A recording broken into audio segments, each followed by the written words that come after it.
Welcome back friends, welcome to our study channel move on study. तो friends, आज मैं आप लोगों के सामने रेलवे एनटीपीसी सीबीटी 1 के लिए प्लेटफॉर्म बुक का सेट नंबर 26 लेके आऊँ, जिसमें मैं आप लोगों के बीच में टोटल 100 क्वेश्चन मैं करवाऊंगा, जो आप लोगों के लिए काफ़ी फ्रूटफुल होगा। इसके साथ साथ फ्रेंड्स, मैं जो जीके जीएस बताऊंगा, सारे करंट अफेयर के रिगार्डिंग बताऊंगा, जो आप लोगों के लिए अपडेटेड रहेगा। क्लियर है? तो सबसे पहले आप हमारे चैनल में नए हैं तो प्लीज़ हमारे सबसे पहले चैनल को सब्सक्राइब कर दीजिए, और आप लोगों के लिए मैं पर्पल जुड़ा रहूँगा। तो चलिए क्वेश्चन देखते हैं क्या लिख रहा है ये। तो फर्स्ट ऑफ ऑल क्वेश्चन जो रीजनिंग से स्टार्ट हो देख सकते हैं। एक अनुक्रम दिया गया है जिसमें एक पद लुप्त है, दिए गए अनुक्रम में से वह सही विकल्प को चुने जो अनुक्रम को पूरा करे।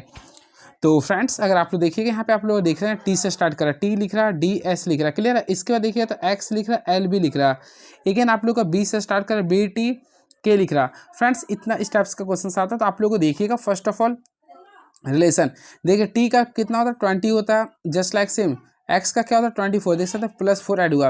बी का देखिए तो 28 होता है, यानी कि आप फिर 2 भी लिख सकते हैं। क्लियर है?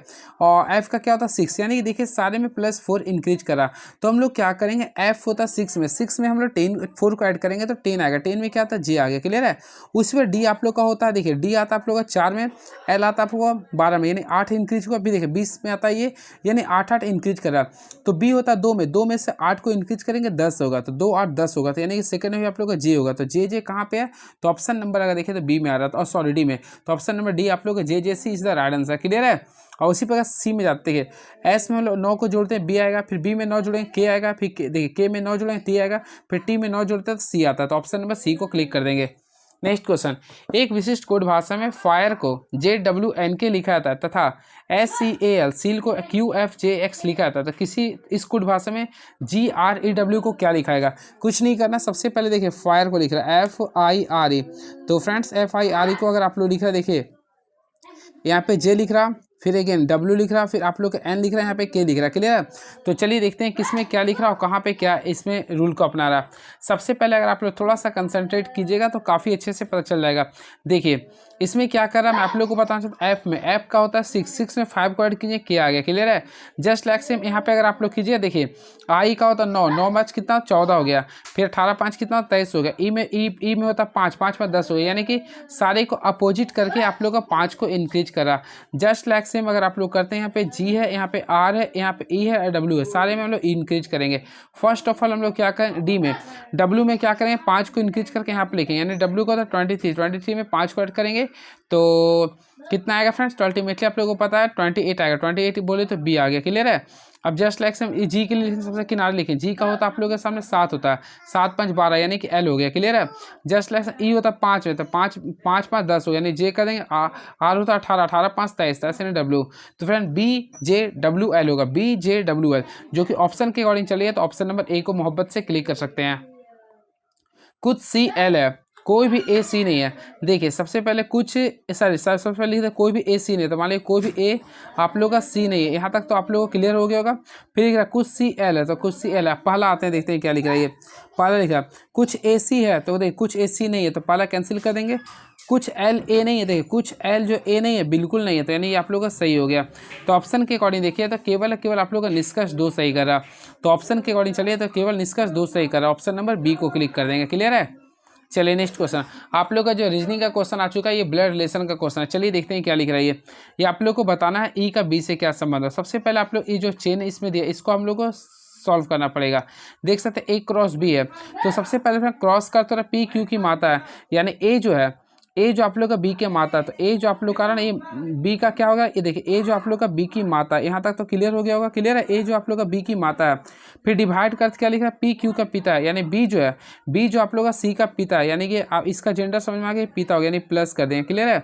फिर माइनस का अर्थ लिख रहा है आप लोग के बीच में, पी क्यू की बहन है, यानी सी जो है वह डी की बहन है, तो हम लोग यहाँ पे माइनस कर देंगे। आई होप क्लियर हो रहा होगा। क्लियर? यानी ये बहन है। अब लिख रहा है प्लस कर, तो प्लस का अर्थ पी क्यू का भाई, यानी डी जो है ना वह डी जो है ई का भाई, यानी इसका जेंडर प्लस हो गया। आई होप क्लियर हुआ होगा। फिर देखिए माइनस लिख रहा है, यानी ई जो है माइनस में लिखा ई जो है आप लोग का बहन है किसका, तो एफ का, तो यहाँ पे बहन यानी इसका जेंडर माइनस में हो गया। क्लियर है। अब बोला ई का बी से क्या रिलेशन है, तो फ्रेंड्स ई का बी से, तो देखिए आप लोग का ई यहाँ पर है और बी कहाँ पे था, तो बी देखिए तो इस टाइप से यानी सेकंड जनरेशन में जा रहा। तो अल्टीमेटली देखिएगा ये दोनों भाई था, ये भाई बहन था, ये इसकी बहन था, इसका ये क्या था, पिताजी थे। तो अल्टीमेटली पिताजी है तो ये पुत्री हो गया, तो पुत्री हो जाएगा। तो फ्रेंड्स ये देखिएगा ना, यानी कि ई बी का क्या, तो ई जो है ना बी का क्या बेटी हो गया, पुत्री यानी कि। तो राइट आंसर करेंगे तो ऑप्शन नंबर बी को मोहब्बत से क्लिक कर देंगे, तो option number B is the right answer. यदि 987 को 123 741 को 369 के रूप में कोडिट किया था तो 269 को किस प्रकार कोडिट किया जाएगा। काफ़ी इजी से आप लोग सॉल्व कर सकते हैं। आप लोग को देखना पड़ेगा इसमें क्या क्या मैच कर रहा। सबसे पहले फ्रेंड्स यहाँ पे देखते हैं आप लोग के बीच में क्या लिखा, 987 है, ठीक क्लियर है, और यहाँ पे आप लोग लिखा 741 लिख रहा है। क्लियर है। तो इसमें अगर आप लोग देखिए तो लिख रहा है इसका 1 2 3 लिख रहा है, इसमें अगर 741 को लिख रहा 369 लिख रहा। हम देखेंगे दोनों में क्या मैच कर रहा। सबसे पहले देखिए यहाँ भी 3 है, यहाँ भी 3 है, तो दोनों में देखेंगे क्या मैच कर रहा, 7 7। तो अल्टीमेटली फ्रेंड्स 7 का जो वैल्यू आ गया 3 आ गया। आई होप क्लियर हुआ होगा। अब देखिए यहाँ पे 9 और 8 की बात करना चाहते हैं, तो अगर 9 और 8 की बात करना चाहते, देखिए ये आप लोग का 9 यहाँ भी है, 9 यहाँ भी है, ये दोनों में कॉमन क्या रहा, 1 आ रहा, तो 9 का वैल्यू क्या आ जाएगा, 1 आ जाएगा। अब 8 का वैल्यू 2 हो जाएगा, 4 का वैल्यू 6 होगा। क्लियर है। आप लोग यहाँ पे लिखना था 269 को। अब बताइए 269 है तो 2 के सामने यहाँ पे क्या लिखे, 8 लिखिएगा, बिल्कुल लिखिएगा, 6 है, तो 6 आप लोग के सामने कहाँ पर है, तो इसके सामने क्या बच गया था, 4 बच गया था, और 9 के लिए तो पहले हम लोग क्या मैच किए थे, अल्टीमेटली 9 के लिए हम लोग सेव किए थे कि आप लोग बता सकते हैं, बिल्कुल 1 था। तो 841 इज द राइट आंसर। तो फ्रेंड्स इसका राइट आंसर होगा ऑप्शन नंबर ए को क्लिक कर देते हैं, 841। काफ़ी इजी से कर सकते हैं। देखिए इसको बनाना है, तो इसको अगर आप लोग बनाते, देखिए सबसे पहले ए बी लिख रहा, फिर ए डबल बी लिखा, फिर ट्रिपल बी लिखा, इसमें 4 बी लिख रहा, तो हम लोग ए लिखेंगे, आप लोग अपने 5 बी लिख देंगे, तो यानी 1 बी 2 बी, देखिए है ना, 3 बी कर देंगे, ये 4 बी कर देंगे, और ये 5 बी। इस टाइप से कीजिए तो ऑप्शन नंबर क्या करेंगे, डी को क्लिक करेंगे। क्लियर है। चलिए अर्धसूत्री विभाजन के दौरान जीन विनिमय किस अवस्था में होता है। सबसे पहले फ्रेंड्स मैं आप लोगों को बताना चाहता हूँ, अर्धसूत्री विभाजन के समय जीन विनिमय जो होता है वह पैकेटिन अवस्था में होता है, पैकेटिन होता है, यानी पैकेटिन, यानी ऑप्शन नंबर सी को क्लिक करेंगे। आई होप आप लोगों को क्लियर हुआ। क्लियर है। चलिए मैं आप लोग को बताना चाहता हूँ, कोशिका में विभाजन 2 प्रकार का, एक होता है समसूत्री विभाजन, एक होता है अर्धसूत्री विभाजन। आपकी बॉडी का जितना मैक्सिमम पार्ट्स होता है समसूत्री विभाजन होता है, यानी कि जैसे कि आप लोग का नाक हो गया, कान हो गया, बॉडी का शरीर का जितना मैक्सिमम पार्ट्स होता है सारे में समसूत्री विभाजन होता है। इसका कहने का अर्थ होता है आपके बॉडी का प्रत्येक सारी कोशिका टूटता तुरंत वही आप लोग कोशिका जवान ले लेता है, इसे बोलते हैं समसूत्री। और एक होता है अर्धसूत्री विभाजन। तो फिर आपके अर्धसूत्री विभाजन आपके बॉडी में केवल 2 पार्ट्स में होता है, शुक्राणु और अंडाणु होता है, यानी कि सेक्स क्रोमोसोम के दौरान होता है, यानी शुक्राणु और अंडाणु होता है। शुक्राणु और अंडाणु में क्या होता है, ये तो फ्रेंड अर्धसूत्री विभाजन होता है। इस चीज़ को याद रखिएगा। क्लियर है। तो याद रखिएगा अर्धसूत्री विभाजन एक प्रकार का विशेष प्रकार का कोशिका विभाजन है जो युग्मकों में शुक्राणु और अंडाणु के निर्माण के लिए होता है। क्लियर है। इसी के जिसके परिणाम स्वरूप गुणसूत्रों की संख्या क्या होती है, आधी हो जाती है। आई होप आप लोग क्लियर हो गए हो। क्लियर है। अब देखिए याद रखिएगा अर्धसूत्री विभाजन के पूर्वावस्था, देखिए अर्धसूत्री विभाजन के पूर्व अवस्था में सबसे लंबी और सबसे जटिल अवस्था जिसे 5 अवस्था में समान रूप से बांटा गया, यानी कि अर्धसूत्री विभाजन होता है इसको कुल 5 अवस्था में बांटा गया। सबसे पहले होता है लेप्टिन, देखो सबसे पहले फिर होता है लेप्टोनिन, देखिए मैं लिख देता हूँ, लेप्टोनिन होता है। क्लियर है। सेकंड जो होता है वह जाइगोटिन होता है, जाइगोटिन होता है, इस चीज़ को याद रखिए, जाइगोटिन होता है। थर्ड जो होता है आप लोग का पैकेटिन होता है, सारी चीज़ को आप लोग याद कर लीजिए। थर्ड होता है पैकेटिन होता है, चौथा डिप्टेटिन होता है, पाँचवा जो होता है आप लोग का यहाँ पे लिख नहीं रहा, लेकिन पाँचवा आप लोग को बताना चाहूँ डाई काइनेसिस होता है। क्या होता है, डाई काइनेसिस होता है। ये सारी चीज़ों को आप लोग को ध्यान में रखना पड़ेगा। क्लियर है। बात करना चाहता है पैकेटिन, तो देखिए पैकेटिन क्या होता है, अभी जस्ट बताया था। तो जीन में पैकेटिन पूर्व अवस्था में पैकेटिन की उप अवस्था के दौरान होता है। क्लियर है। और पैकेटिन अवस्था के दौरान समजात गुणसूत्र युग्मक करते हैं, जिस प्रक्रिया को सिनेप्स कहते हैं। यानी समजात अगर होता है यानी एक ही जैसा होता है तो उसको हम लोग क्या बोलते हैं, पैकेटिन बोलते हैं। क्लियर है। चलिए अगला क्वेश्चन देखते हैं क्या लिख रहा है ये। तो फ्रेंड्स नेक्स्ट क्वेश्चन में आते हैं, देखते हैं एंजाइम कैटालेज निम्नलिखित में से किस अभिक्रिया को प्रेरित करता है, उत्प्रेरित करता है। तो मैं आप लोग को बताना चाहता हूँ इसका जो राइट आंसर होगा हाइड्रोजन पेरोक्साइड H2O2 का जल और ऑक्सीजन का अपघटन से, यानी ऑप्शन नंबर सी को क्लिक करेंगे। तो कैटालेज एक एंजाइम है जो हाइड्रोजन पेरोक्साइड को जल और ऑक्सीजन में तोड़ने की अभिक्रिया को प्रेरित करता है। क्लियर है। इस चीज़ को भी आप लोग को ध्यान में रखना पड़ेगा। मैथ्स का क्वेश्चन आ चुका है, देखते हैं मैथ्स का क्वेश्चन क्या लिख रहा। एक नाव 52 मिनट में धारा के अनुकूल 16.9 किलोमीटर की यात्रा कर सकती है। यदि धारा की गति 3 किलोमीटर पर आवर है तो नाव के धारा के प्रतिकूल 84 किलोमीटर की दूरी तय करने में कितना समय लगेगा। कुछ नहीं करना। देखिए यहाँ पे आप लोगों को सबसे पहले अनुकूल देखना है। क्या देखना है, ये अनुकूल देखना है। तो फ्रेंड्स अनुकूल के लिए हमेशा याद रखिएगा जो आप लोग का, देखिए अनुकूल में इसका रूल होता है, देखिए सबसे पहले जो दोनों डिस्टेंस है सारे को ऐड कर दीजिएगा। तो हम लोग अनुकूल यानी U+ भी करते हैं, तो इसके लिए 4 का तो दूरी दूरी बटा समय। तो यहाँ पे अगर आप लोग देखिएगा तो इसमें अगर हम लोग दूरी को ऐड करना चाहते हैं, देख सकते हैं आप लोग ये कितना लिख रहा है, यानी कि 16 पॉइंट क्या है यहाँ पे 16.9 है। क्लियर है। अब यहाँ पे चलो दूरी बटा समय, समय कितना ले 52 मिनट था, तो मिनट को आवर में बदलने के लिए इसको हम लोग क्या करेंगे, घंटा से 60 से गुना कर देंगे। क्लियर है। अगर आप लोग इसको सॉल्व करते हैं तो अल्टीमेटली अगर आप लोग लाइएगा तो 19.5 आ जाएगा, यानी 19.5 किलोमीटर पर आवर आ गया। क्लियर है। यहाँ तक तो आप लोगों को क्लियर हो गया होगा। और हम लोग लाएंगे शांत जल में नाव की चाल। अल्टीमेटली देख सकते हैं इसमें धारा की चाल, तो धारा की गति 3 किलोमीटर पर आवर था ना। तो फ्रेंड्स मैं आप लोगों को बताना चाहता हूँ, ये आप लोग को जब शांत देखिए यहाँ पे धारा की चाल 3 किलोमीटर पर आवर दे रहा था। देखिए मैं आप लोग को again time I recall u plus B यानी अनुकूल का वैल्यू मैं कितना लाया था, तो 19.5 किलोमीटर पर आवर लाया था। क्लियर है। अब देखिए इसमें मैं आप लोग को बताना चाहता हूँ, इसमें देखिए धारा की गति 3 लिख रहा, तो ये धारा यानी भी हो गया था, तो u का अगर वैल्यू निकला तो u प्लस यहाँ पे 3 कर दिया, यहाँ पे 19.5 लिखेगा। तो अल्टीमेटली u का वैल्यू निकाले तो 19.5 में से 3 को माइनस करेंगे तो 16.5 किलोमीटर पर आवर आ गया। क्लियर है। अब लिख रहा आप लोग को, तो धारा के प्रतिकूल 84 किलोमीटर दूरी तय करने में कितना समय लगेगा, तो इसके लिए प्रतिकूल के लिए क्या करेंगे, सबसे पहले देखिए टोटल दूरी था 84 किलोमीटर था, ये समय, तो दोनों का डिफरेंस ले लेंगे, यानी कि एक पहला आप लोगों का 16.5 था और सेकंड जो मैं आप लोग को बीच रहा था 3 था, ये दोनों का डिफरेंस कीजिएगा तो ये तो 84 हो गया, यहाँ पे कीजिएगा तो आई थिंक 13.5 बचेगा। तो दोनों को अगर सॉल्व कर लिया तो 6.22 आवर आएगा। तो इसका राइट आंसर होगा 6.22 आवर, जो कि ऑप्शन नंबर बी को क्लिक कर सकते हैं। आई होप आप लोग क्लियर हो गया होगा। चलिए वेरी नेक्स्ट क्वेश्चन देखते हैं क्या लिख रहा है, उसके बाद मैं आप लोगों को बताऊंगा। तो देखिए नेक्स्ट क्वेश्चन लिख रहा है, एक दुकानदार 2200 रुपये। तो फ्रेंड नेक्स्ट क्वेश्चन लिख रहा है, एक दुकानदार 2200 रुपये एक दुकानदार 2200 मूल्य वाले उत्पाद बेचना चाहता है, लेकिन उसके पास 2 विकल्प थे, 10% की 3 क्रमिक छूट देता या फिर 28% का एकल छूट देता।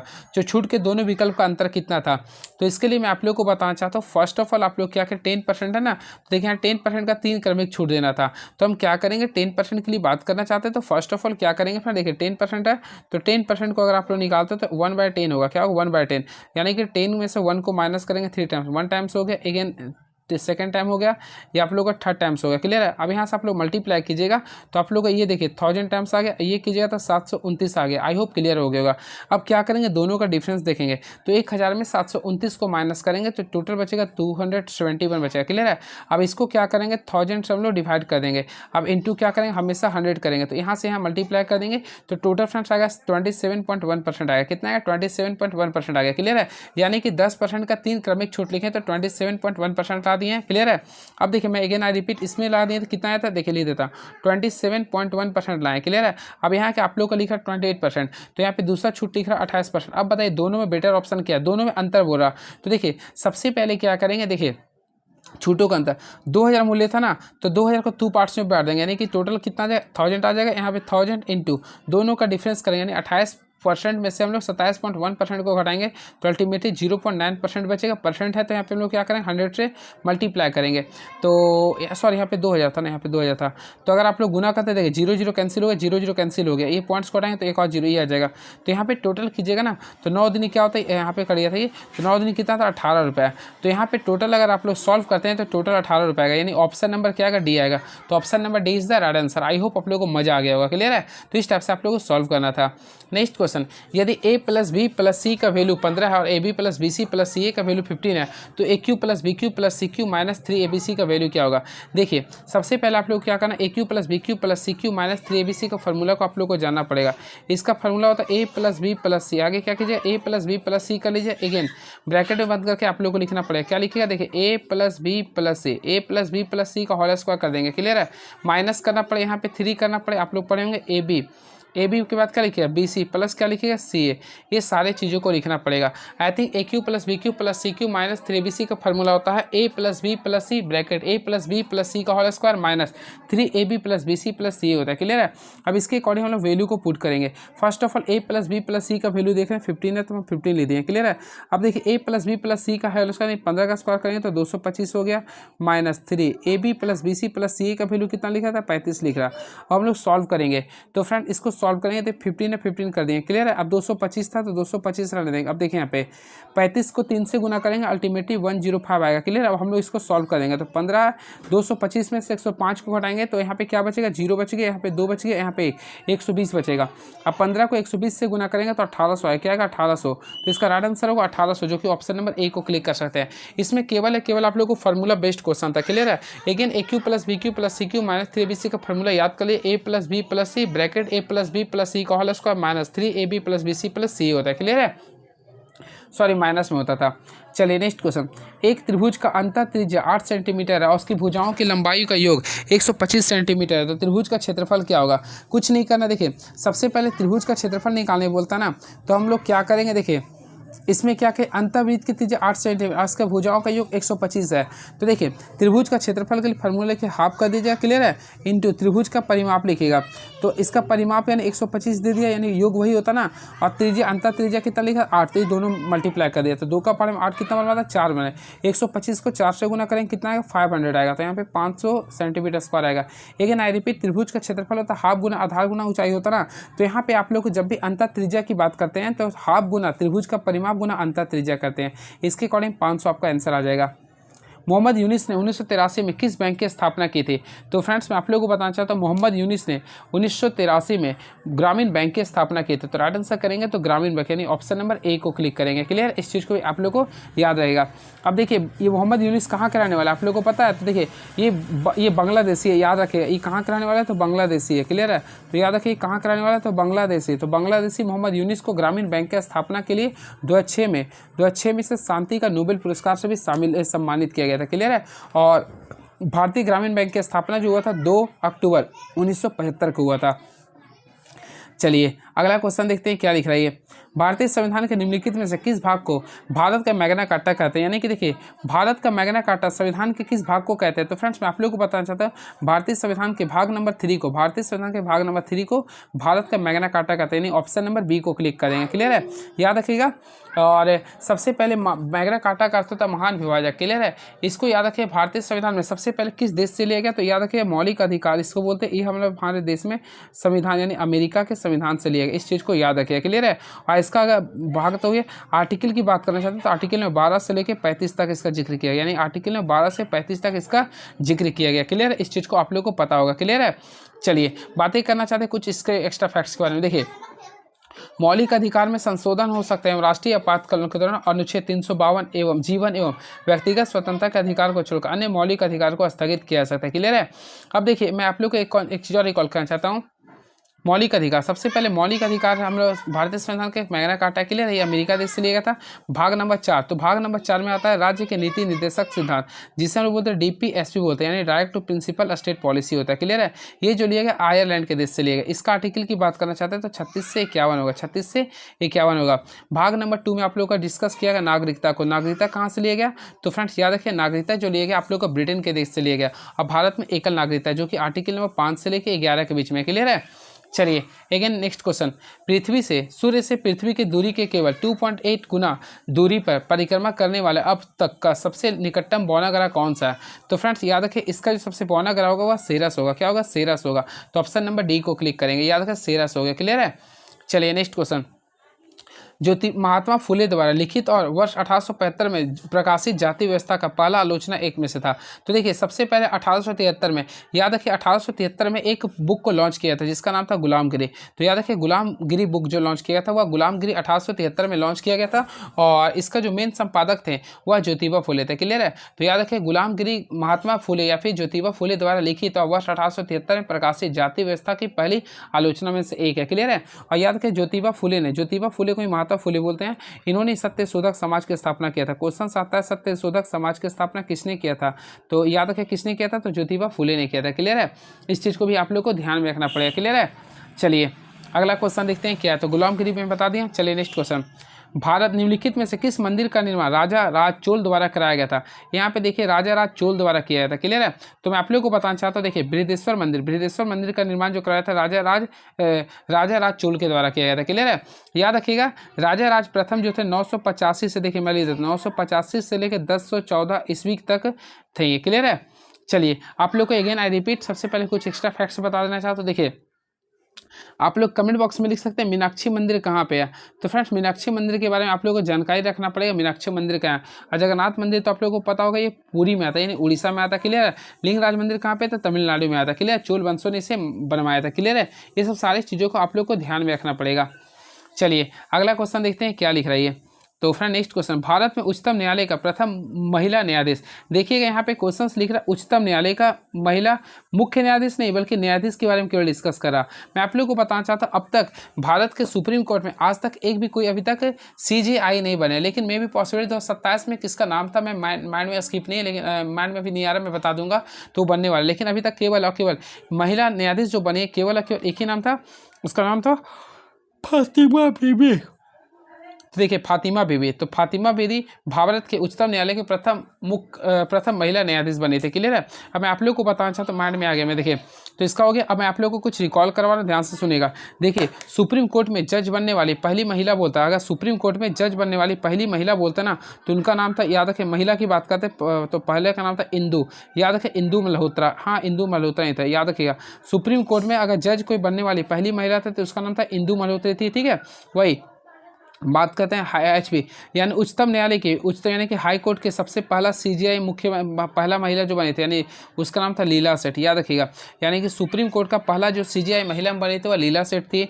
वही बात करना चाहिए, देश की पहली महिला सत्र न्यायाधीश मुख्य न्यायाधीश हो सकती है, यानी कि पहला सुप्रीम कोर्ट के पहला CJI जो बन सकती है मे भी पॉसिबल 2027 में, उसका नाम है अन्ना चांडी बीवी नागरत्ना। देखिए मैं इसी बारे में बोल रहा हूँ, अगेन आई रिपीट, इसका नाम है अन्ना चांडी। देखिए मैं लिख देता हूँ अन्ना याद रखें, अन्ना चांडी।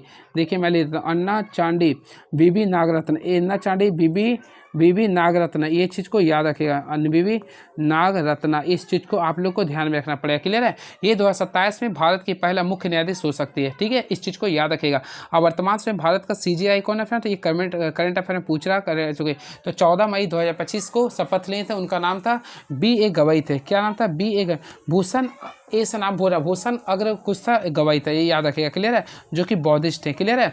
और इसका जो टेन्यूर होगा केवल 7 महीने के लिए होगा, यानी कि ये टोटल यानी 2027 से 2026 जब स्टार्ट होगा तो ये रिटायर ले लेंगे, क्लियर है। इससे पहले आप लोग को मैं बताना चाहता हूँ, इससे पहले 51 नंबर का कौन थे, तो संजीव खन्ना थे। ये सब सारी चीज़ों को आप लोग एक जगह पे याद कर लीजिएगा, क्लियर है। चलिए अगला क्वेश्चन देखते हैं क्या लिख रहा है। यदि प्लस को डिवाइड को माइनस को क्रॉस और क्रॉस को प्लस दर्शाते हैं तो ये क्या होगा, कुछ नहीं करना फ्रेंड। देखिए 30 है 30 कर देंगे। अब बात करते हैं प्लस, तो फ्रेंड्स प्लस का अर्थ लिख रहा है आप लोगों के सामने डिवाइड, तो डिवाइड कर देंगे 10।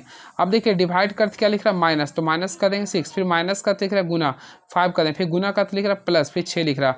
अगर आप लोग सॉल्व करते हैं 3 आ गया, फिर 6 × 5 = 30 आ गया प्लस 6, तो यहाँ पे सॉल्व कीजिएगा ना, देख 6 3 9 9 में से 30 जाएगा तो अल्टीमेटली क्या हो -21। तो फ्रेंड्स का राइट आंसर आएगा -21 इज द राइट आंसर। तो ऑप्शन के अकॉर्डिंग चलते हैं -21 यानी ऑप्शन नंबर A को क्लिक कर देंगे।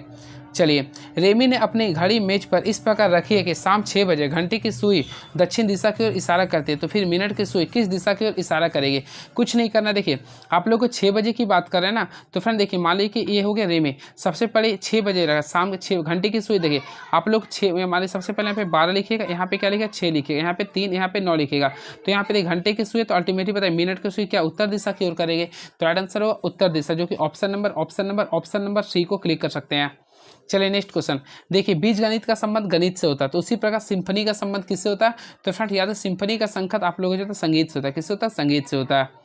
चलिए यदि रेगुलेटरी शब्द के सभी अक्षरों को अंग्रेजी वर्णमाला क्रम में के अनुसार व्यवस्थित किया जाए तो पुनः व्यवस्थित करने के बाद कितने अक्षरों के स्थिति अपवर्तित होगा। फर्स्ट ऑफ ऑल रेगुलेटरी का होगा, लिखते हैं देखिए R है, आपका E है, फिर G लिख रहा, फिर U है, फिर L है, A है, आप लोग देखिए TORY लिख रहा, क्लियर। तो हम इसके अकॉर्डिंग आते हैं। सबसे पहले अगर इसमें देखिए तो A आएगा, क्या आएगा A आएगा, फिर क्या आएगा E आएगा, क्लियर है। इसके बाद और बात आएगा तो G ही आएगा, क्लियर है। उसको देखिए L आएगा, फिर O आएगा, फिर देखिए तो R आएगा, फिर क्या आएगा आप लोग को R ही आएगा, फिर क्या आएगा T आएगा, फिर क्या आएगा UY। अब देखिए इसमें कौन कौन अपवर्तित हो रहा, तो फ्रेंड्स अगर आप लोग देखते हैं E आप लोग का अपवर्तित है, ये भी आ रहा है, ये भी आ रहा, तो केवल 3 हो गए। तो राइट आंसर होगा ऑप्शन नंबर D को क्लिक कर देंगे। उस विकल्प को बताएं जो बाकियों से भिन्न है। तो फ्रेंड्स यहाँ पे आप लोगों को देखना पड़ेगा कौन किससे भिन्न है। तो यहाँ पे अगर आप लोग देखिएगा ना, तो यहाँ पे थोड़ा सा माइंड कंसंट्रेट कीजिएगा, क्लियर है। तो यहाँ पे अगर आप लोग फोकस कीजिएगा ना, तो सारे को में देखिए तो ऑप्शन नंबर D आ जाएगा, ऑप्शन नंबर D आ जाएगा, देख लीजिएगा। चलिए 165 192, तो यहाँ पे भी अगर आप लोग करते हैं, देखिए सबसे पहले 165 में 192 लाने के लिए 27 को ऐड कर देंगे, फिर क्या करेंगे यहाँ से यहाँ करेंगे तो टोटल 35 आएगा, क्लियर है।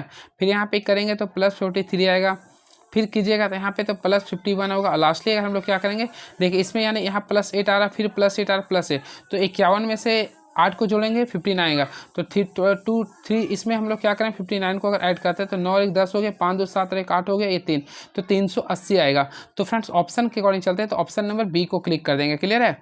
चलिए निम्नलिखित में कौन सा विन्यास तटस्थ अवस्था में परमाणु के इलेक्ट्रॉनिक विन्यास को नहीं दर्शाता है। देखिए आप लोग को इलेक्ट्रॉनिक विन्यास सबसे पहले अबाव प्रिंसिपल के अकॉर्डिंग दिया। सबसे पहले आप लोग को मैं बताना चाहता हूँ, इसका जो राइट आंसर होगा ऑप्शन नंबर बी होगा, ऑप्शन नंबर बी होगा। देखिए यहाँ पे आप लोग देखिए सबसे पहले आप लोग को पहला जानना पड़ेगा कौन सा, देखिए 2 2 4 6 10 2 12 6 18 18 और 18 2 20 8 कितना होता है 28, तो 28 में क्या होता है अल्टीमेटली आप लोग को पता है निकेल होता है, तो निकेल आप लोग का बिल्कुल सही है। अब देखिए ये आप लोग का जो होता है कॉपर का होता है, तो कॉपर का 29 होता है, ठीक है। तो कॉपर में आप लोग जब करते हैं ना तो 3D10 हो जाता है, यानी कि यहाँ पे हाफ फिर फुल फिर करते हैं, 3D10 × 4s1 होता है। देखिए 3D10 × 4s1 आता है, जो कि यहाँ पे 4s2 लिखा है, ये आप लोग का गलत हो गया, इसलिए ऑप्शन नंबर बी को क्लिक करेंगे, तो ऑप्शन नंबर बी आप लोग का रॉन्ग दिया है, क्लियर है। तो यहाँ पे हाफ फील्ड और फुल फील्ड का कंडीशन आ गया, क्लियर है। इस चीज़ को आप लोग को ध्यान में रखेगा। और अबाउ प्रिंसिपल के अकॉर्डिंग इलेक्ट्रॉन उपकरणों का जो कक्षा होता है फर्स्ट टाइम सबसे पहले 1s होता है, अगेन आई रिपीट, फिर 2s होता है, फिर जो आप लोग का 2p होता है, फिर आप लोग का 3s होता है, फिर 3p होता है, इसी पर 4s होता है, 3d होता है, इस टाइप से आप लोग को बनता है, क्लियर है। निम्नलिखित में कौन सा यौगिक एक लुईस अम्ल के रूप में कार्य कर सकता है। तो फ्रेंड्स यहाँ पे ऑप्शन के अकॉर्डिंग मैं बताना चाहता हूँ BF3 एक लुईस अम्ल के रूप में कार्य कर सकता है, क्लियर है। इस चीज़ को भी आप लोग को ध्यान में रखना पड़ेगा, क्लियर है। चलिए नेक्स्ट क्वेश्चन, 3 महीने के लिए 16% की वार्षिक दर पर 12,000 रुपये के धनराशि पर मिलने वाले चक्रवृद्धि ब्याज की गणना करें। ब्याज की गणना त्रिमासिक चक्रवृद्धि, देखो यहाँ पे बोला त्रिमासिक के लिए बोला, तो हम लोग क्या करेंगे, देखिए जो परसेंटेज लिख रहा है इसको जब भी त्रिमासिक में बोलेगा तो जो परसेंटेज दिया रहेगा उसको 4 से डिवाइड कीजिएगा, तो 16% को 4 से अगर आप लोग डिवाइड करते हैं तो अल्टीमेटली 4% बचेगा। और जो टाइम यानी 3 महीना था, 3 को 4 से गुना करते हैं, 3 चौक क्या हो गया 12 महीना यानी कि 1 साल आ गया, यानी कि साल 1 वर्ष आ गया। अब परसेंटेज कितना 4% था, हम लोग 4% को अगर तोड़िएगा तो 4/100 करेंगे तो आप लोग के बीच में क्या आएगा 1/25 आएगा। अब 25 से 1 को इंक्रीज करेंगे तो 25 में से अगर 1 को इंक्रीज करते क्या आएगा 26 आ जाएगा ना। हाँ नहीं तो एक काम कीजिए ना, सिंपल वे में देखिए आप लोग का 12,000 था, अब 1 साल के लिए क्यों होता है इंक्रीज कर, 1 साल का नहीं, आप लोग का 4% आया था तो 4/100 कर देंगे। समय तो 1 था तो 1 के लिए कोई इशू नहीं होता। आप लोग इसके अकॉर्डिंग 4 0 0 कैंसिल 12 चौक क्या होता है 48 हो गया, यानी कि टोटल जो आएगा आप लोग के सामने जो त्रिमासिक होगा 480 रुपये आएगा। तो ऑप्शन है तो बिल्कुल ऑप्शन नंबर देखिए, तो ऑप्शन नंबर ए को क्लिक कर सकते हैं। चलिए नेक्स्ट क्वेश्चन, एक घनाभ के आयतन में कुल प्रतिशत परिवर्तन क्या है यदि इसकी लंबाई और चौड़ाई में क्रमशः 15% और 25% की कमी कर दी है, जबकि ऊंचाई में इसका 60% की वृद्धि करते हैं। फ्रेंड्स आप लोगों को पता है घनाभ का आयतन क्या होता है, L × B × H होता है, क्लियर है। तो इसी अकॉर्डिंग करेंगे, सबसे पहले 15% इंक्रीज कर रहे हैं, तो यहाँ पे 15% इंक्रीज जब कर रहे हैं ना तो हम लोग करेंगे यहाँ पे 3/20 कर देंगे। अगेन आई रिपीट, यहाँ पे 25% डिक्रीज कर रहा है तो यहाँ पे करेंगे 1/4 करेंगे। फिर देखिए 60% वृद्धि करते हैं, यानी 60/100 कर देंगे, तो यहाँ पे करेंगे 3/5 करेंगे, क्लियर। अब आते हैं देखते हैं क्या लिख रहा है ये। तो सबसे पहला लिख रहा यहाँ पे देखिएगा तो 15 यानी कि पहला लिख रहा था कमी कर रहा था, यानी 20 आप लोग को बेसिक प्राइस बेन था ना, तो 20 में 3 को हटाएंगे 17 आ गया। अगेन आई रिपीट, यहाँ पे 4 में से 1 को घटा दें 3 आ जाएगा। फिर यहाँ पे 5 में 3 को बढ़ा दें, 5 3 कितना 8 आ गया। और हम लोग इसको करेंगे तो टोटल यहाँ पे गुना कीजिए तो 400 आएगा, क्या आएगा 400 आएगा। यहाँ पे कीजिए तो 408 आएगा। अब बताइए कितना बढ़ रहा, तो फ्रेंड्स यहाँ पे देखिएगा 400 में 408 बढ़े, यानी टोटल 8 बढ़ रहा, 8 बढ़ा कितने के रिस्पेक्ट में 400 के रिस्पेक्ट में, गुना क्या करेंगे यहाँ पे 100 करें, यहाँ पे कीजिएगा तो 2 बार में करें 4 दूनी 8, तो यहाँ पे टोटल 2% बचेगा। तो फ्रेंड 2% का वृद्धि हुआ, तो राइट आंसर करेंगे option number D is the right answer. I hope मजा आ गया होगा। एक त्रिभुज का क्षेत्रफल 486 सेंटीमीटर स्क्वायर है और इसकी भुजाएं 3:4:5 के अनुपात में है। इसकी परिधि निकालना। सबसे पहले मैं आप लोगों को बताना चाहता हूं, जब भी इस टाइप्स का क्वेश्चन आता है देखिए 3 4 5 एक ट्रिपलेट होता है, क्लियर है। और ट्रिपलेट अगर आता है तो हम लोग समबाहु त्रिभुज का क्षेत्रफल का यूज करते हैं। तो आप लोगों को पता है समबाहु त्रिभुज का जो क्षेत्रफल होता है हाफ गुना आधार गुना ऊंचाई होता है, तो हम लोग हाफ कर देंगे आधार। तो आधार क्या होगा देखिए आधार, तो आधार मान लीजिए 3x है तो आधार ऊंचाई या करेंगे 4x करेंगे। 5x को इसलिए नेगलेक्ट क्योंकि 5x जो आप लोग का होगा एक हाइपोटेनस हो जाएगा, हाइपोटेनस इसमें नहीं होता, क्लियर है। अब देखिए यहाँ पे सॉल्व कीजिएगा तो अल्टीमेटली सॉल्व किया तो 2 का पाला में 4 कितना बन रहा है तो 2 बार में, तो यहाँ पे कीजिए 486 आ गया, तो 486 की वैल्यू किया तो 3 दूनी कितना आ गया 6x²। अब यहाँ से सॉल्व करेंगे तो 8 और 1 आ गया, यानी कि 81 बराबर आप लोग का x² आ रहा है, क्लियर है। तो फ्रेंड्स आप लोग x² का वैल्यू निकालेगा तो 81 आ रहा है, ठीक है। आप बता सकते हैं, यानी एक्स का, यानी एक्स का वैल्यू कितना आएगा, 9 आएगा। आप लोग को परिधि बोल रहा था, तो परिधि के लिए हम लोग क्या करेंगे, मान लीजिए आप लोग का वैल्यू दिया था 3 4 5, तो 5 4 9 3 12 था और एक्स का वैल्यू 9 था, तो 12 को 9 से गुना करेंगे तो आई थिंक 108 सेंटीमीटर होगा। तो ऑप्शन है बिल्कुल ऑप्शन नंबर डी को मोहब्बत से क्लिक करेंगे, तो 108 centimetre is the right answer. 110 metre और 140 मीटर लंबाई वाले दो ट्रेन क्रमशः पी और क्यू विपरीत दिशाओं में समांतर पटरियों पर चल रही है। ट्रेन पी 70 किलोमीटर पर घंटा की चाल से चल रही है। ट्रेन क्यू को पार करने में 5 सेकंड का समय लेती है। तो ट्रेन क्यू का चाल क्या होगा। जब भी चाल निकालना चाहते हैं तो सबसे पहले क्या कीजिए, देखिए हम देखना चाहते समय क्या ले, देखिए समय बराबर क्या होता है, दूरी बटा चाल होता है ना। तो दूरी के लिए कुल दूरी ऐड करें, तो दूरी यानी टोटल 110 है, 140 को ऐड करें तो 250 आ गया, बटा कुल समय। तो समय देखिए एक ही दिशा की विपरीत दिशा में वाली है, तो विपरीत दिशा में क्या करते हैं, दोनों स्पीड को ऐड करते हैं। तो देखिए पी और क्यू विपरीत, देखिए पहला का लिखा 70, सेकंड का नहीं पता करा, तो हम लोग क्या करेंगे, क्यू प्लस सेकंड का हम लोग 70 के लिए बनाने देंगे। अब इसको क्या करें, मीटर किलोमीटर पर आवर को मीटर पर सेकंड में बदलने के लिए 5/18 से गुना कर दें। आई होप क्लियर हो गया। अब 5 का पारा में ये करेंगे तो टोटल 50 बार में करिए, क्लियर है। अब 5 का पारा में 50 कितना बार में आता है, 10 बार में। अब यहाँ से अगर आप लोग लिखिए तो क्यू प्लस 70, तो क्यू प्लस 70 बराबर आ रहा 10 को 18 से गुना करेंगे तो 180 आएगा, क्लियर है। अब क्यू का वैल्यू 180 में से 17 को घटाएंगे कितना है, 110। तो friend 110 kilometre per hour is the right answer. तो फ्रेंड्स का राइट आंसर है 110 किलोमीटर पर आवर, यानी ऑप्शन नंबर डी को क्लिक करेंगे तो option number D is the right answer, clear है। चलिए एंड वेरी नेक्स्ट क्वेश्चन। तो चलिए नेक्स्ट क्वेश्चन देखते हैं क्या लिख रहा है ये। तो चलिए नेक्स्ट क्वेश्चन देखते हैं क्या लिख रहा है ये हम लोग। नेक्स्ट क्वेश्चन, एक चुनाव में कुल उम्मीदवारों में से 95% ने मतदान किया।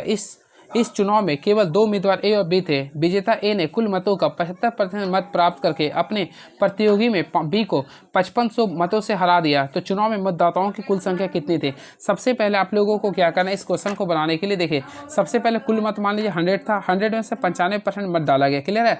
तो देखिए ए को कितना हुआ, देखिए ए ने कुल मतों का 75% प्राप्त किया। तो फ्रेंड देखिए ए कुल मत कितना था, 100 था, क्लियर। देखिए मान लीजिए 100x था, तो इसका कितना परसेंट प्राप्त किया, 75%। तो हम लोग 75% प्राप्त करेंगे तो आई थिंक कीजिएगा ना, तो 75x आ गया, क्लियर है।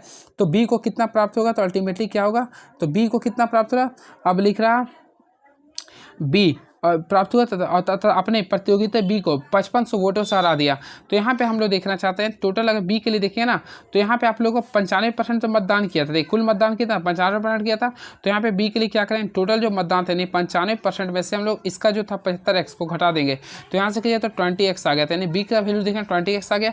अब दोनों का डिफरेंस लेंगे तो 75x में से 20x को माइनस करेंगे तो क्या बचेगा, आई थिंक 55x बचेगा। तो 55x का वैल्यू टोटल आ गया 5500 आ गया। तो यहाँ से अगर x का वैल्यू निकालते हैं आप लोगों के बीच में 100 आ गया, क्या आ गया 100 आ गया। अब मतदाताओं की संख्या करना, तो यानी कि देखिए मतदाताओं की संख्या क्या 100x मान लेते हैं, तो 100 हो गया, x का वैल्यू लोग कितना लाए थे 100, तो मल्टीप्लाई कर दिया, तो टोटल जितना आएगा वो लेकर, यानी ऑप्शन नंबर ए को क्लिक कर दीजिएगा। चलिए एक दुकानदार ने 2800 रुपये प्रति घड़ी के हिसाब से 3 कलाई घड़ियाँ बेची। यदि उसने ये घड़ियाँ क्रमशः 40%, 25% और 12% के लाभ पर बेची है तो उसका कुल लाभ परसेंट कितना होगा। आराम से बना सकते हैं। देखिए सबसे पहले 2800 रुपये था, 2800 के तरफ से 3 बेची है, तो 2800 पर के जैसे ने SP निकाले, तो टोटल SP निकालेगा तो ये 2800 जो है ना, इसको हम लोग कितना से मल्टीप्लाई करेंगे 3 से, तो टोटल कीजिएगा तो 8400 आ जाएगा। कितना आएगा 8400 आ गया। अब CP निकालना आप लोग, देखिए पहला बोला कि 40% लाभ पे, तो देखिए आप लोग को कुछ नहीं करना है। देखिए 2800 था ना, 40% लाभ पे, यानी कि टोटल किया तो 140 बटा क्या आएगा 100 आ गया। अगेन आई रिपीट, आप लोग को ये जो 2800 है इसको हम लोग क्या करना 25% लाभ, यानी 125 बटा 100 कर देंगे। अगेन आई रिपीट 2800 है तो 2800 को करेंगे 12% लाभ के अनुसार करेंगे, क्लियर है। तो यहाँ से अगर आप लोग पूरा का पूरा कीजिए तो 6740 आएगा, 6740 आएगा। आई होप आप लोग क्लियर हो गया। अब बताइए लाभ करना, देखिए CP SP कितना था 8400 और CP कितना था 2740 था, क्लियर है। दोनों के बीच डिफरेंस देखिएगा तो प्रॉफिट आएगा। तो अल्टीमेटली फ्रेंड देखिए हम लोग क्या करेंगे, टोटल 84 था ना SP में, और यहाँ पे कितना लाए थे 6740 लाए थे, दोनों का डिफरेंस 1660 आ गया। ये आप लोग का लाभ हो गया, क्या आ गया ये लाभ हो गया। तो हम लोग देखेंगे प्रॉफिट परसेंट कितना हो रहा। तो इसके लिए 1660 था ना, और टोटल CP कितना था, तो देखिए 6740 था। इसको हम लोग क्या करेंगे 100 से मल्टीप्लाई करेंगे तो टोटल जो आएगा 24% ये आएगा, तो राइट आंसर आएगा। तो इसको परसेंट में बदले तो 0.2462 आएगा। तो ऑप्शन है 0.2462, तो ऑप्शन नंबर ऑप्शन नहीं है, तो हाँ लगभग आप लोगों को बी आ जाएगा, ठीक है। चलिए मुस्लिम लीग की स्थापना कब की गई थी, तो फेमस क्वेश्चन ये। तो फ्रेंड्स याद रखें मुस्लिम लीग, तो मुस्लिम लीग की जो स्थापना हुआ था 30 दिसंबर 1906 को हुआ था, 30 दिसंबर 1906, यानी ऑप्शन नंबर बी को क्लिक करेंगे, क्लियर है। अब देखिए इसका स्थापना कहाँ किया था पता है, तो याद रखिएगा लखनऊ में शायद लग रहा था। तो देखिए याद रखिएगा, सुनते जाइए, ध्यान से सुनिए। मुस्लिम लीग की स्थापना 30 दिसंबर 1906 को ढाका के नवाब सलीमुल्लाह के अध्यक्षता में किया गया था। क्लियर है। अब मुस्लिम लीग की स्थापना किसने किया था, ये भी क्वेश्चन आता, तो याद रखिए आगा खान ने किया था। किसने किया था, अरे लिखा ना भैया, तो आगा खान और सलीमुल्लाह खान ने किया था। आगा खान और सलीमुल्लाह खान ने किया था। सलीमुल्लाह खान के द्वारा ढाका में किया गया था। क्लियर है, इस चीज़ को भी आप लोग याद रखिएगा। और अक्टूबर 1906 में आगा खान के नेतृत्व में एक मुस्लिम शिष्टमंडल शिमला में लॉर्ड मिंटो द्वितीय से मिलने गया था। क्लियर, इस चीज़ को भी आप लोग को ध्यान में रखिएगा। अब इसी के द्वारा क्या हुआ था, 1909 में मॉर्ले मिंटोस एक्ट भी पारित हुआ था। क्लियर है, ये सब सारी चीज़ों को आप लोग को ध्यान में रखना पड़ेगा। चलिए बातें करना चाहते हैं 1917 में। तो फ्रेंड्स याद रखें 1917 में सबसे पहली बार चंपारण सत्याग्रह हुआ था। क्लियर है। बात करना चाहे 1906 पता, 1914 में द्वितीय विश्व युद्ध हुआ था। 1912 में आप लोग बताइएगा 1912 में क्या हुआ था, तो भारत की राजधानी कोलकाता से नई दिल्ली बनकर तैयार हो गया था। क्लियर है, इस सब सारी चीज़ों को आप लोग को ध्यान में रखना पड़ेगा। क्लियर है। चलिए और फ्रेंड्स मैं आप लोग बताना चाहता हूँ, देखिए 1930 में मुस्लिम लीग के अधिवेशन इलाहाबाद में हुआ था, जिसकी अध्यक्षता किसके में हुआ था, मोहम्मद इकबाल की अध्यक्षता में हुआ था। क्लियर है। चलिए नेक्स्ट क्वेश्चन, 4 वेदों में से सबसे पुराना वेद कौन सा है, तो याद रखें सबसे पुराना वेद, तो सबसे इजी क्वेश्चन है, ऋग्वेद होता है। ऋग्वेद सबसे पुराना वेद है। क्लियर है। ऋग का अर्थ होता है नैतिक नियम, प्राकृतिक नियम होता है। क्लियर है। और ऋग्वेद का जो समय अगर आप लोग देखें तो 1500 BC से लेकर 1000 BC माना गया। इस चीज़ को भी आप लोग को याद रखेगा। और वेद का अर्थ होता है ज्ञान होता है, जानना होता है, असीम ज्ञान होता है। क्लियर है। चलिए बात करना चाहते हैं, देखिए वेदों की संख्या 4 है, तो वही बात करना चाहते हैं उपनिषदों की संख्या कितना है, तो 108 है। क्लियर है। और वेदांत की संख्या 6 है। तो सारी चीज़ों को याद कर सकते हैं आप लोग। भारत में अधिकतम क्रोमाइट भंडार कहाँ पाए थे, तो फ्रेंड्स यहाँ पे याद रखें क्रोमाइट की बात करना चाहते हैं, तो भारत में सबसे अधिकतम क्रोमाइट जो पाए थे वह उड़ीसा में पाए थे। कहाँ पाए थे, उड़ीसा में। तो ऑप्शन नंबर डी को क्लिक करेंगे। और याद रखिएगा यहाँ पे लगभग 90% पाया था। उड़ीसा के कहाँ पे पाया था पता आप लोग को, कोइंझर में। तो उड़ीसा के कोइंझर में सबसे ज़्यादा पाए थे। क्लियर है, इस चीज़ को भी आप लोग को ध्यान में रखेगा। और यहाँ पे ये धारवाड़ चट्टानों से प्राप्त होते इसका। चलिए नेक्स्ट क्वेश्चन, कौन सा वायु संगीतक वाद्य यंत्र नहीं है, तो देखिए वायु संगीतक बात करें, यहाँ पे देखिए वायु संगीतक की बात करना चाहते हैं, तो ऑप्शन नंबर सी होगा खोल। खोल वायु संगीतक वाद्य यंत्र नहीं है। क्लियर है। तो खोल दक्षिण भारत का एक थाप यंत्र है। क्लियर है। चलिए नेक्स्ट क्वेश्चन, भारत का प्रायद्वीपीय पठार का सबसे पहले किस महाद्वीप का भाग था, तो अल्टीमेटली फ्रेंड भारत प्रायद्वीपीय पठार का पहले किस महाद्वीप का पार्ट था, तो अल्टीमेटली आप लोगों को पता होगा अफ्रीका का था। किसका था, ये अफ्रीका का था। तो ऑप्शन नंबर सी को क्लिक करेंगे। याद रखिएगा भारत का प्रायद्वीपीय पठार पहले अफ्रीका महाद्वीप का भाग था। अब देखिए गोंडवाना महाद्वीप के टूटने और बहने से भारत का प्रायद्वीपीय पठार बन गया। क्लियर है। बात करते गोंडवाना का, तो फ्रेंड गोंडवाना महाद्वीप में आप लोग का जो साउथ वाले पार्ट्स आते हैं, चाहे अंटार्कटिका आते हैं, दक्षिण अमेरिका, अफ्रीका, मेडागास्कर, ये सारे आते हैं। क्लियर है। चलिए नेक्स्ट क्वेश्चन, इसके बारे में आप लोग को बताना कौन सा इसमें सुमिलित सही है। देखिए पंचवर्षीय योजना, पहला द्वितीय पंचवर्षीय योजना, तो फ्रेंड द्वितीय पंचवर्षीय का जो टाइम था 1956 से लेकर 1961 था, जो कि अल्टीमेटली सही लिख रहा। तीसरा का था 61 से 66, ये भी सही लिख रहा। चतुर्थ का जो था आप लोग को पता होगा। चौथा का कब था, तीसरा, हाँ ठीक है। चतुर्थ कब हुआ था पता है फ्रेंड, तो चौथा जो हुआ था ना 1969 से 74 के बीच में हुआ था। ये आप लोग गलत हो गया, तो केवल 1 और 2 सही हुआ, नहीं ए अभी केवल सही है। क्लियर, इस चीज़ को आप लोग को ध्यान में रखना पड़ेगा। क्लियर है। चलिए बातें करना चाहते हैं पंचवर्षीय योजना के बारे में। सबसे पहले याद रखें पंचवर्षीय योजना का जो कंसेप्ट लिया गया था वह USSR देश से लिया गया था, यानी कि रूस देश से लिया गया था। क्लियर है। अब भारत में कुल 1 से लेकर 12, यानी कि टोटल पहला पंचवर्षीय योजना, टोटल 12 पंचवर्षीय योजना चला, जो कि पहला पंचवर्षीय योजना चला था वह 1951 से लेकर 1956 के बीच में चला था। याद रखिएगा। और अंतिम जो चला वो आप लोग को बताना चाहता हूँ 1 मार्च 2012 से लेके 31 मार्च 2017 के बीच में चला था। इस चीज़ को भी याद रखिएगा। क्लियर है। ये था आप लोगों का पंचवर्षीय योजना, और ये किस देश से लिया गया था, USSR के द्वारा लिया गया था। क्लियर है। इसमें सबसे पहले याद रखिएगा, इसमें चौथा देखिए, चौथा जो पंचवर्षीय योजना जो चला था वो 1969 से लेकर 1974 के बीच में चला था। क्लियर है। और ये जो था गॉडगिल मॉडल पर चला था। इस चीज़ को मैं आप लोगों को रिकॉल करवा दें, गॉडगिल मॉडल पर चला हुआ था। क्लियर है। चलिए बाकी आप लोग को मैं बता दिया था। पहला देखिए आप लोग को मैं कुछ याद कर रहे, देखिए कुमार सागर याद करिए, मेरा अल्टीमेटली नाम सागर जानते होंगे, तो कुमार सागर याद करिए। आप लोग को कुछ देखिए, पहला पंचवर्षीय योजना के फॉर कृषि पर निर्भर था, सेकंड में उद्योग में था, थर्ड समाजवादी में था, चौथा एग्रीकल्चर में था, पाँचवा गरीबी में था। इस चीज़ को आप लोग को ध्यान में रख सकते हैं। क्लियर है। चलिए अगला क्वेश्चन देखते हैं क्या लिख रहा है ये। तो नेक्स्ट क्वेश्चन आप लोगों के सामने लिख रहा 23, 44, 65, 86, 128। इसमें आप लोग को देखना, देखिए 23 में क्या ऐड कीजिएगा कि 44 आएगा, तो अल्टीमेटली 21 कीजिएगा, फिर यहाँ पे 21 ऐड कीजिएगा, फिर 21 को ऐड कीजिएगा, फिर अगेन आई रिपीट 81 में 21 को ऐड कीजिएगा, तो फ्रेंड 107 आएगा। तो 107 ऑप्शन नंबर डी को क्लिक कर देंगे। यदि 15 अगस्त 2006 को शुक्रवार था तो 25 अगस्त 2018 को कौन सा दिन होगा? कुछ नहीं करना है। देखिए सबसे पहले आप लोगों को क्या करना, 25 अगस्त 2006 से लेके 25 अगस्त 2006 से लेके 25 अगस्त 2018 तक चलना है। तो देखिए 25 अगस्त हम लोग चलते हैं। देखिए 25 अगस्त 2018 सिंपल तो क्वेश्चन है, 18 तक चलना ना। तो टोटल साल कितना आ गया? 12 साल। तो 12 आप लोगों को नॉर्मल आ गया, क्लियर है। अब इसमें लीप ईयर कौन कौन सा? 2008 होगा, फिर 12 होगा और 16 हो गया, यानी 3। तो 3 दिन और ऐड किए तो 12 दिन कितना आ गया? 15 दिन। आई थिंक टोटल और डेज की संख्या 15 आ गई। हम लोग इसको क्या करेंगे? 7 से डिवाइड करेंगे तो टोटल कितना शेष आएगा? 1। तो हम लोग क्या करेंगे, आप लोग का जो शुक्रवार था इसमें एक दिन को इंक्रीज कर दिया, तो शुक्र में एक दिन जोड़ेगा तो क्या आएगा? शनिवार। तो फ्रेंड्स का राइट आंसर आएगा शनिवार। क्या आएगा? शनिवार इज द राइट आंसर। तो ऑप्शन नंबर सी को मोहब्बत से क्लिक कर देंगे। चलिए इसको सॉल्व करना है। 4 संख्या के, देखिए 4 के विपरीत क्या होगा? देखिए सबसे पहले हम लोग देखना चाहते हैं क्या है। देखिए इसमें दोनों मैच क्या कर, 8 मैच करा, तो हम लोग 8 से स्टार्ट कर रहे हैं। देखिए क्लॉक वाइज चलेंगे। 8 है, 8 के बाद क्या था? 3 था, फिर क्या था? 7 था, अगेन 8 के बाद क्या है? 2 है, फिर क्या है? 9 है। अब 4 के सामने देखिए 4 इसमें कहीं नहीं है, तो जो मैच का था उसके सामने हम लोग 4 को ले देंगे। तो 4 का अपोजिट क्या होगा फ्रेंड? देखिए 8 हो गया। तो ऑप्शन नंबर ए को क्लिक कर देंगे। आई थिंक आप लोगों को मजा आ गया होगा। तो फ्रेंड इसका राइट आंसर हो गया ऑप्शन नंबर ए को क्लिक कर देंगे, यानी कि 8 होगा। क्लियर है। चलिए अब देखते हैं नेक्स्ट क्वेश्चन क्या लिख रहा है, उसके अकॉर्डिंग मैं देखता हूँ। चलिए तो नेक्स्ट क्वेश्चन दिख रहा है आप लोगों के सामने, यानी कि 44। इस क्वेश्चन को सॉल्व खुद से कर लीजिएगा। 44 आप लोगों के लिए काफ़ी इजी है, ये अल्फ़ाबेटिकल में है, काफ़ी इजी से मोहब्बत से सॉल्व कीजिएगा। तो ऑप्शन नंबर सी आ जाएगा आंसर। क्या आएगा? सी आ जाएगा। तो ऑप्शन नंबर सी जहाँ भी आप लोग क्लिक कर दीजिएगा। चलिए ये होगा 44। अगला क्वेश्चन देखते हैं क्या लिख रहा है ये। इसको वेन डायग्राम बनाना है। तो कितने पुरुष डॉक्टर हैं? देखिए सबसे पहले पुरुष डॉक्टर शतरंज खिलाड़ी है, तो कितने पुरुष डॉक्टर है ना? तो पुरुष डॉक्टर, तो यहाँ पे देखिए तो 23 को शो कर रहा, तो यहाँ 23 भी है और यहाँ पे 24 भी है। तो यहाँ पे 23 + 24 को ऐड कर देंगे, तो आई थिंक ऐड किया तो 47 आएगा। क्या आएगा? 47। तो फ्रेंड राइट आंसर करेंगे 47, ऑप्शन नंबर ए को क्लिक कर देंगे। चलिए कुछ चिड़िया मोर है, कुछ गरैया मोर है। सबसे पहले कुछ चिड़िया है, तो देखते मान लीजिए कुछ चिड़िया है ये, तो हम लोग मान लेते कुछ चिड़िया है, तो कुछ चिड़िया क्या है? ये मोर है। तो यहाँ पे कुछ चिड़िया मोर कर देंगे। फिर क्या लिख रहा है? कुछ गरैया मोर है, तो हम लोग क्या करें? कुछ गरैया मोर है। अब आप लोग को बनाना पड़ेगा। कुछ मोर गरैया है, तो कुछ मोर गरैया ऑलमोस्टली है ये, कुछ मोर चिड़िया बिल्कुल है, तो दोनों आप लोग का सही हो रहा। तो अनुसरण 1 और 2 दोनों सही होगा। तो ऑप्शन नंबर बी को क्लिक कर देंगे।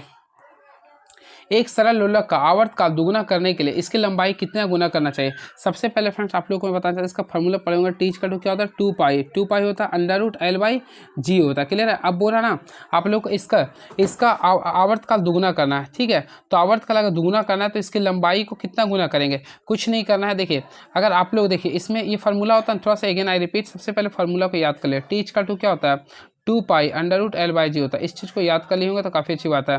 अब देखिए आप लोग को आवर्त काल दुगुना करना है, तो फ्रेंड्स हम लोग को दुगुना करने के लिए क्या करें? लंबाई को अगर 4 गुना करते हैं, देखिए थोड़ा सा देखिए ये 2 पाई था ये, अगर हम इसको 4 गुना करते हैं यानी 4L/G करते हैं, तो आप लोग खुद से देखिएगा। तो देखिए आराम से देखिए 2 पाई। अब बताइए ये 4 कैल्शियम लेंगे बाहर करेंगे तो 2 बचेगा, फिर क्या बचेगा? L/G।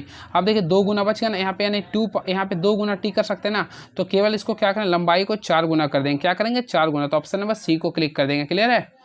चलिए एक उपग्रह पृथ्वी के चारों ओर एक वृत्ताकार कक्षा में घूम रहा है, तो कौन सा कथन सही है? तो याद रखें जब भी कोई सैटेलाइट अगर वृत्ताकार कक्षा में घूम रहा है तो उसका जो होता है वो अभिकेंद्र बल पे कार्य करता है, अभिकेंद्र बल पे कार्य करता है। इसका फॉर्मूला यानी FC की बात करना चाहता है तो mv² होता है, mv² होता है। क्लियर है।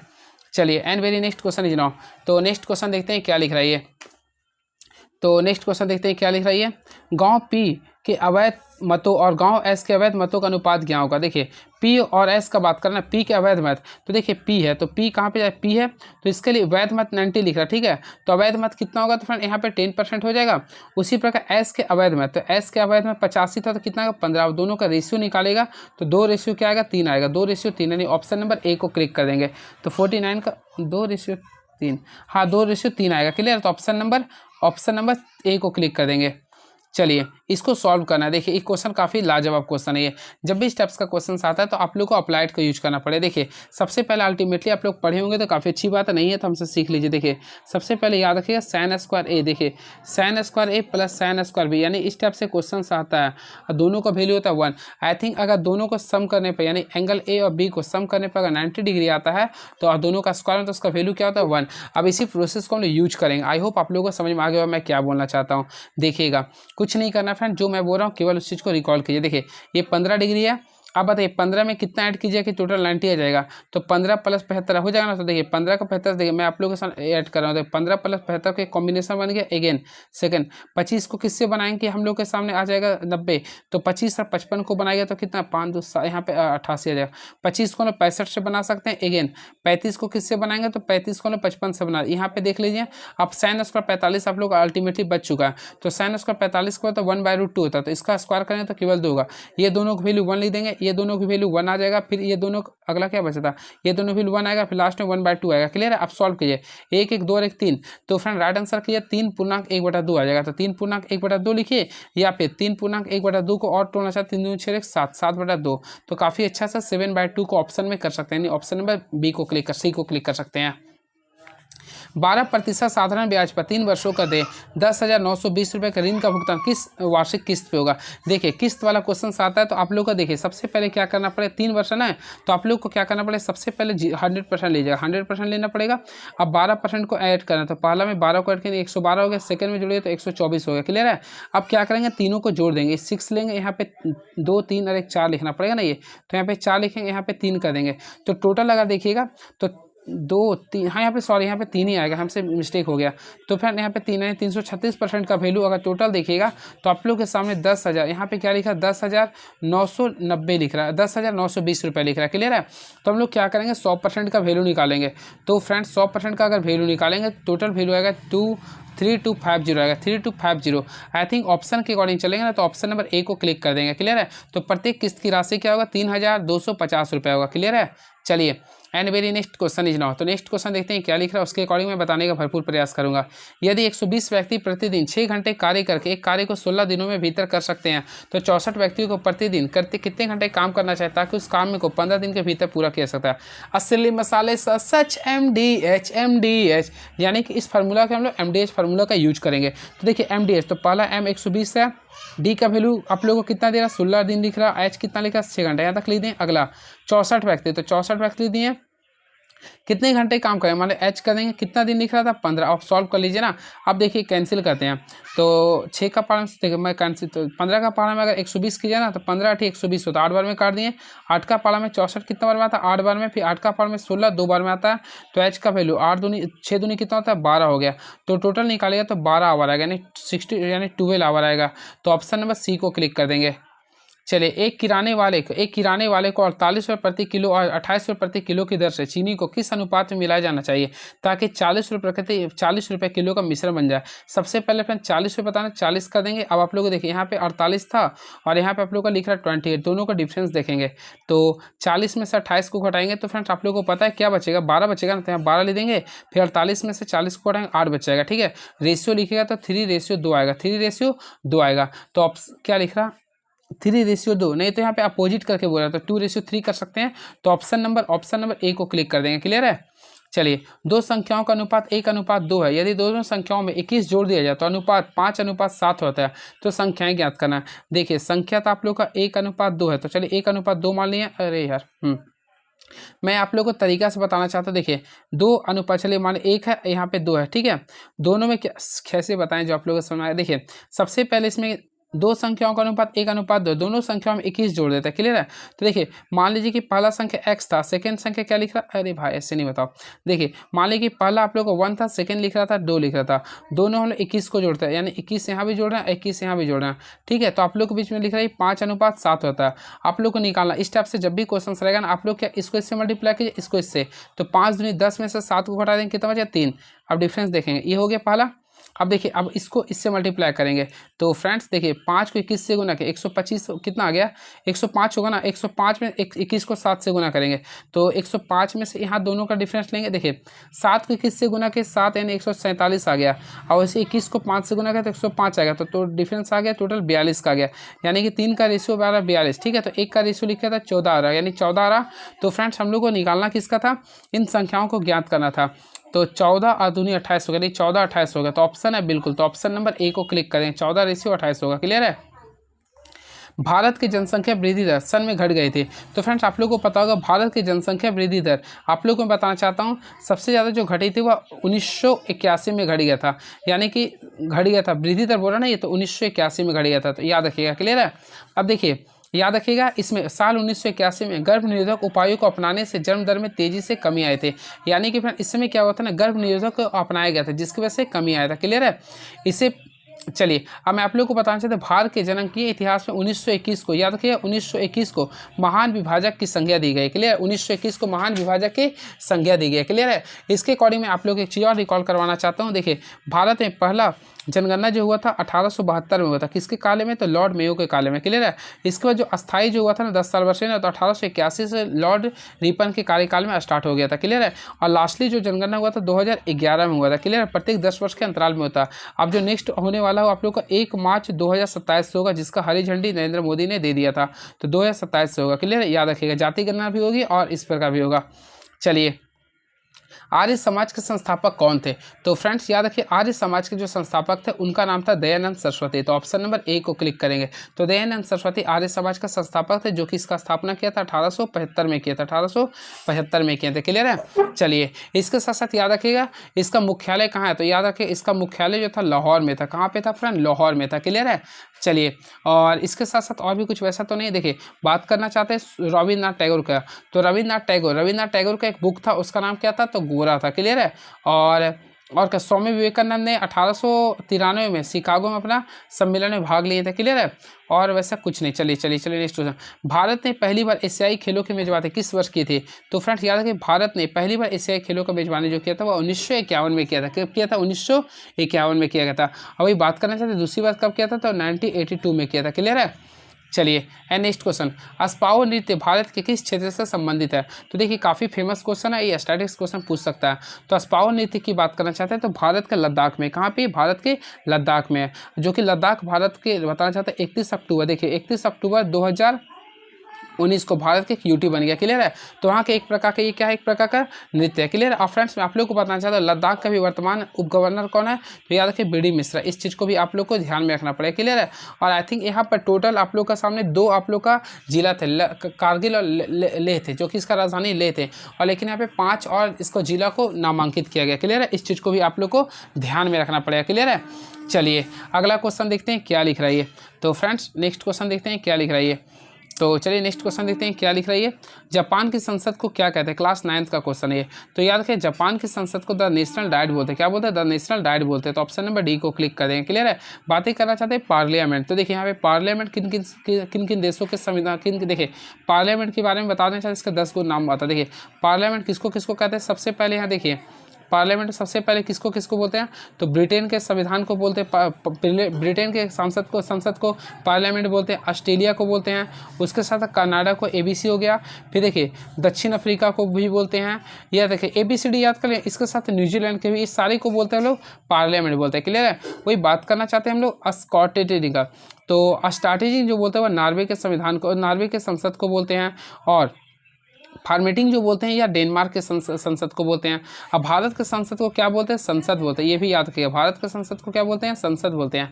और फ्रेंड याद रखिए भारत में नया संसद का जो निर्माण हुआ था, शिलान्यास हुआ था, आप लोग देखे होंगे पिछले साल हुआ था 28 मई 2000 कब था? 23 में हुआ था। क्लियर है। इसका शिलान्यास करता कौन थे? नरेंद्र मोदी थे। क्लियर है। इसमें टोटल कितना सीट के लिए था? 1272 के लिए था।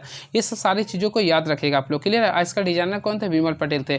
पुराना संविधान का नाम क्या रख दिया? पुराना संसद भवन का नाम रख दिया संविधान भवन रखा दिया। तो ये सब सारी चीज़ों को आप लोग याद रखिएगा। समन्वयी धर्म दीन ए इलाही यानी ईश्वर का धर्म की स्थापना किसके द्वारा किया गया था? तो फ्रेंड्स याद रखें दीन ए इलाही। तो सबसे पहले याद रखें दीन ए इलाही। तो दीन ए इलाही की स्थापना जो किया गया था अकबर के द्वारा किया गया था। किसके द्वारा किया गया था? अकबर के द्वारा किया गया था। अब बात करना चाहते हैं कब किया गया था? तो याद होगा 1582 में अकबर के द्वारा दीन ए इलाही का स्थापना किया था। क्लियर है। जिसमें विभिन्न धर्मों का मूल विचार सम्मिलित था। क्लियर है। और याद रखें दीन ए इलाही को धर्म स्वीकार करना है बड़े व्यक्ति व पहला हिंदू एवं अंतिम जो था ना वह बीरबल थे। याद रखें ये क्वेश्चन आता है, पहला हिंदू और अंतिम हिंदू कौन थे? बीरबल थे। और बीरबल का जो नाम था वो महेश दास था। ये क्वेश्चन आता है, इसका नाम क्या था फ्रेंड? तो महेश दास था। इस चीज़ को आप लोग को ध्यान में रखना पड़ेगा। क्लियर है।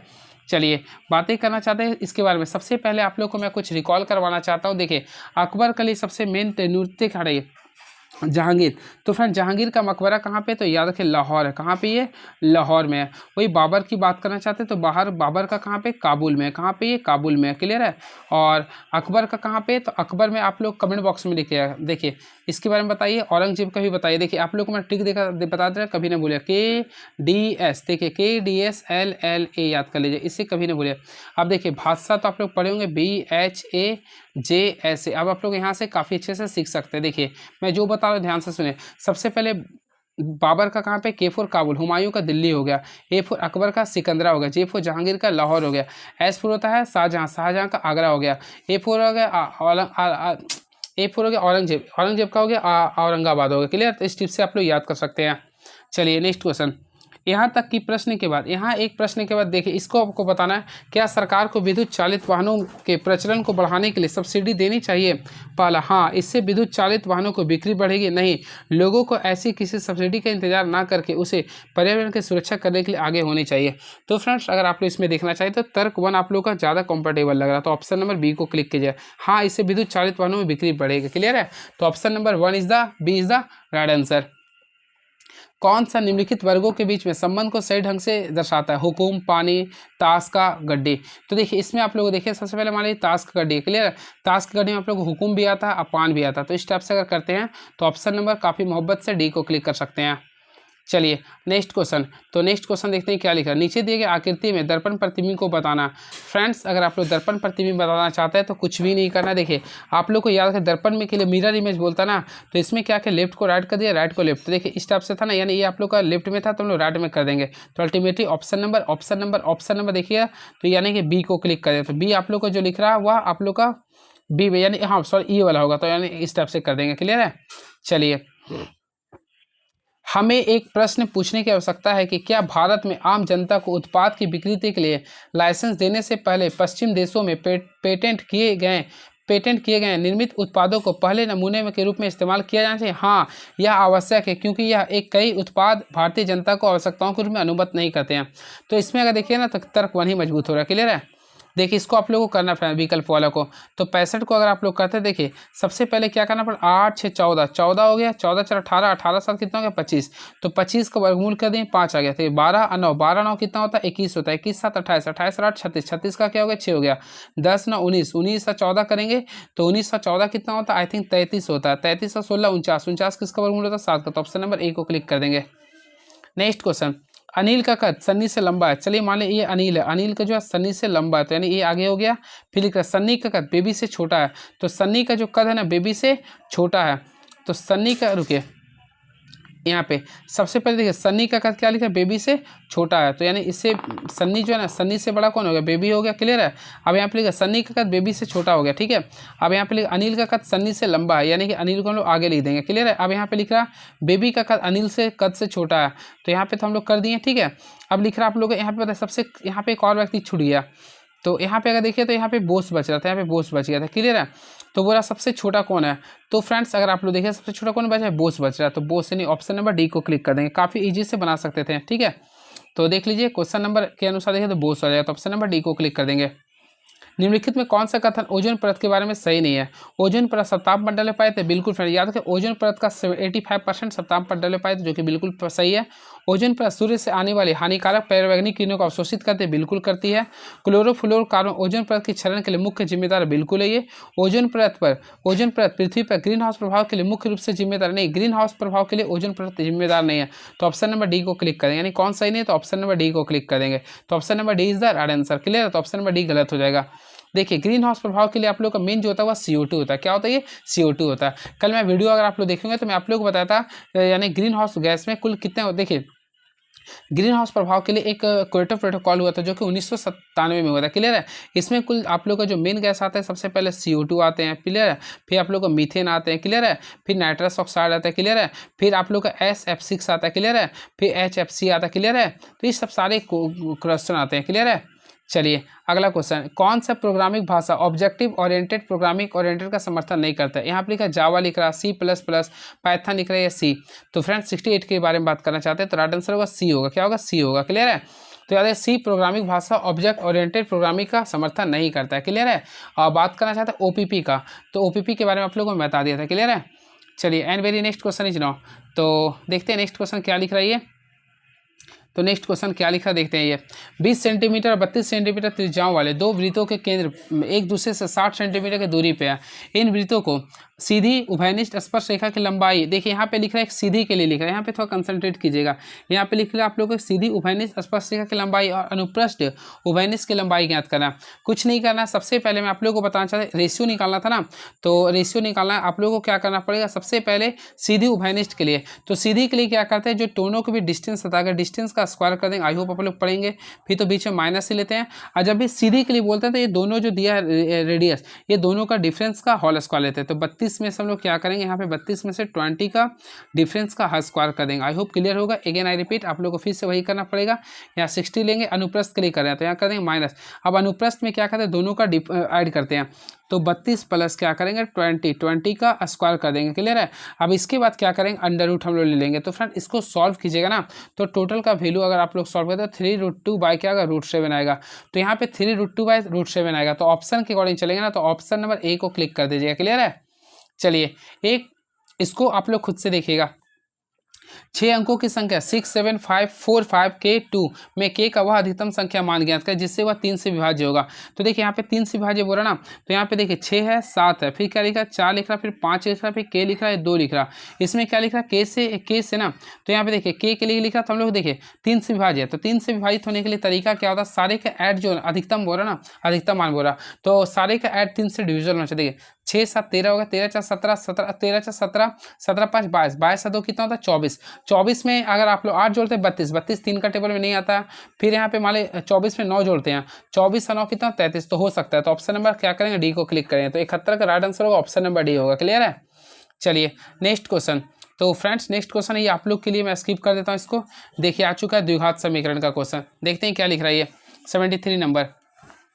देखिए यदि ए और बी में समीकरण x² - x - 12 बराबर 0 का मूल है, जहां a is greater than b है और x के पदों में वह द्विघात समीकरण ज्ञात कर जिसके लिए मूल 2a - 1 और 2b + 1 होंगे। सबसे पहले फ्रेंड्स अगर आप लोग इसको बनाना चाहते हैं, अगर आप लोग इसको फैक्टराइज करना चाहते हैं, देखिए ये सिंपल अर्थ में लिख रहा है, आप लोग को 1 लाना था 12 लाना, तो हम लोग देखिए इसके लिए तोड़िएगा ना 3 और 4 आएगा, 3 और क्या आएगा 4 आएगा। ठीक है। इसके अकॉर्डिंग आप लोग को द्विघात समीकरण लाना क्या होता है, पहले x² - α + β।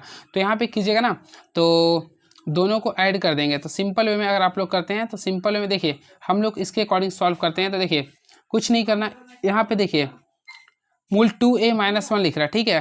तो यहाँ पे देखिए 2a - 1 करना, फिर 2b + 1 करना था। सबसे पहले अगर a का वैल्यू आप लोग देखेंगे मैं 4 लाया था और b का वैल्यू कितना लाया था -3 लाया था। क्लियर है। तो 2 यानी 4 दूनी 8 में से गए 7 आ गया।